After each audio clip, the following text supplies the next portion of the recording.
যদি তোমার কওমের লোকগণ হেদায়েত কবুল না করে তবে আমি তাদেরকে সেইভাবে ধ্বংস করে দিব যেভাবে ইতিপূর্বে আদ ও সামুদ জাতিকে ধ্বংস করেছিলাম।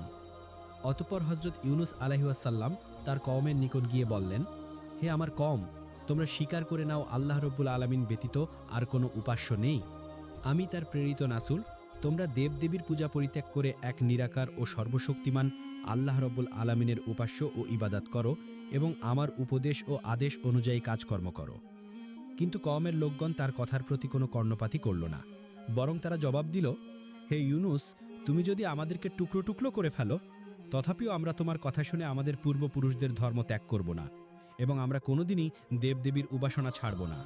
হজরত ইউনুস আলাইহিওয়াসাল্লাম বললেন, তোমরা যে কথা বলছো তা তোমাদের জন্য ভীষণ বিপদের কারণ হবে।